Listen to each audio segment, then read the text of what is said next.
Hey everybody, Tracy Brown here. I hope you're doing really well. I don't know if you can hear this, but if you're really quiet, maybe I'll turn my volume up. Maybe you can. Hold on. There's the most gentle, it's not like totally gentle rain, but it's really, really soft. I don't know if you can hear it, but it's like the perfect volume without all the static. You know those noise machines that do rain sounds, but it's really like gentle. It's like that without the static. It's so amazing. And I'm kind of glad that I'm late for my usual live here that I do. So apologies for those of you who I didn't get to it earlier today, but I'm here now, and here we are. So you see the title of this video, and it's really about we're going to try to tame and soothe the inner chaos.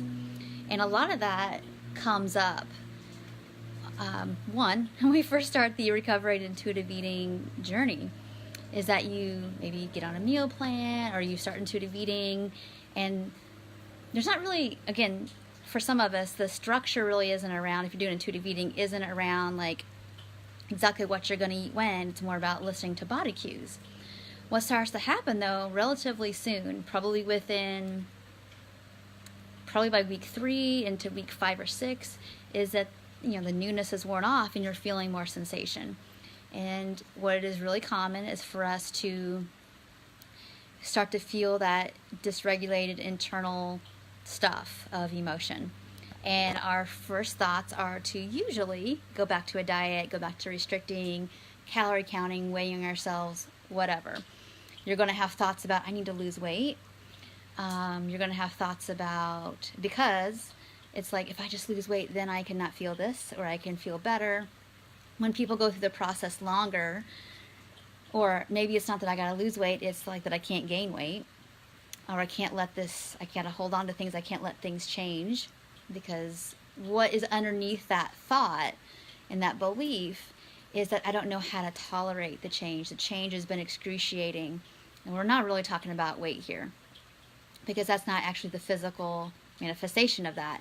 You're really talking about usually a connected emotion or event, and that's something really important to think about. So anyway, after the shine is worn off of recovery, is you start to recognize that there's this pull, there's like this internal chaos that you can't really always for sure know if it's hunger or if it's fullness, but it feels like something because it's real.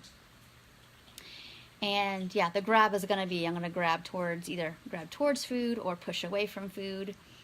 And I'm going to give you a little suggestion today that I think this helps us break through some of that fear around feeling the sensations and regulate some of the chaos. So this is kind of basically a free tip post. And if you have a chance, and I'm going to be doing a big post about this, I think I talked about this last week, that I want to do basically a neurosensory education series this summer. It's just taken me a while to get it all together, but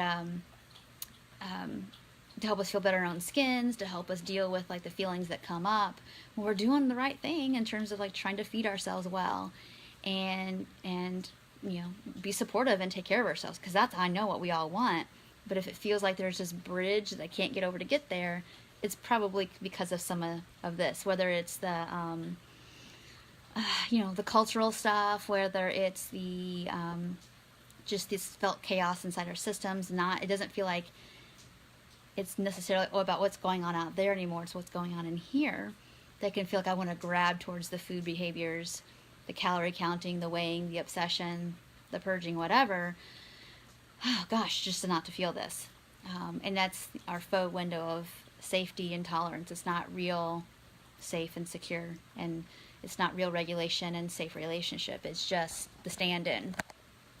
So what I would like y'all to do, if you want to do it now, you can as I'm talking, but get something that puts some, maybe, again, unless this, again, not a trigger warning, but a little bit of, if anything on you feels threatening, don't do that.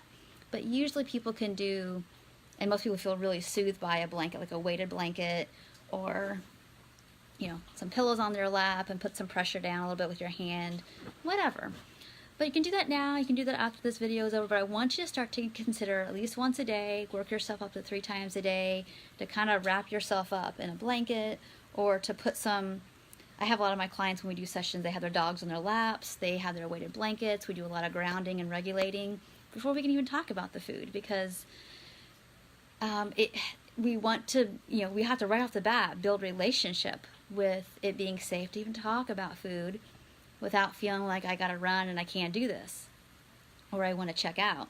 And that might not be the case for everybody. Some people come to sessions, it's like, okay, let's do this, it's okay, and they can feel their fear, talk about it. But for some of us, that the idea of fully letting go is just like, I can't even access that yet. That's okay, and that's really normal.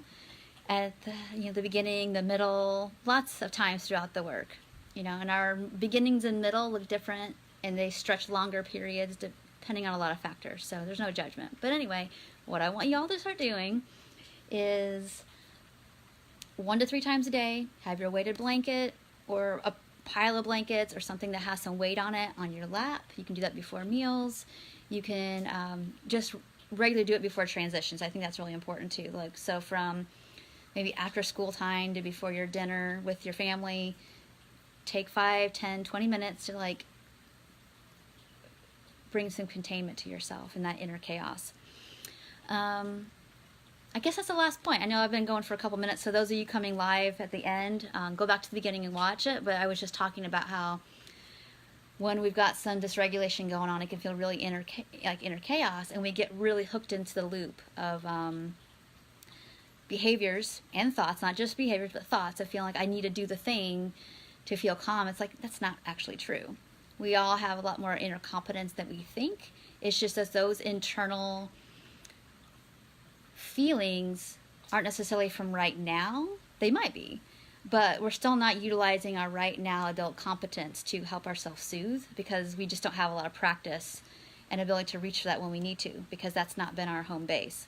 We're trying to build a new regulated home base of like when I feel upset or I feel scared or uncertain, or need comfort or attention or whatever, that we reach for the competent adult loving ways to get that for ourselves.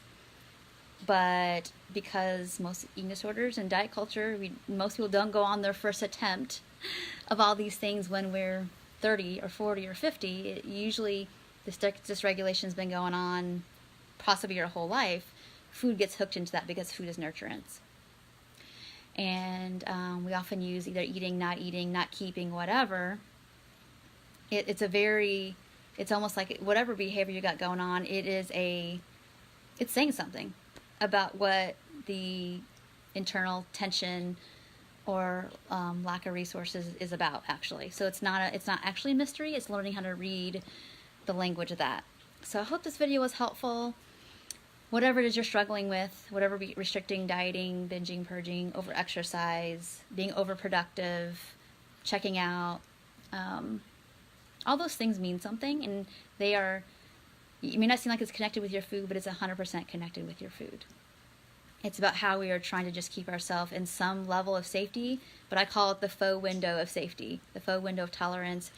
It's not real. It's not real safety, even though that's been the stand-in, and we are working towards real safety. All right, thank you all so much for watching. If you know somebody that's like, whoa, this is a new spin on things, I haven't heard this before, and they've been doing the same old thing for a long time, this might be the video for them. So please let them know about it. All right, that's all for today. If you have any questions, Friday is going to be, let me think about it a second. I'm not sure what time it's going to be. I'll try to put an announcement. I'm not sure if it's going to be right at 8:30, 10 o'clock. I got to look at my schedule for that for Friday. But I hope you join me live. If not, no problem. But please give me your, I'd love to get your messages about what you'd like to be talking about, what you need some help with, and I will be there. So thank you so much and take care. Bye.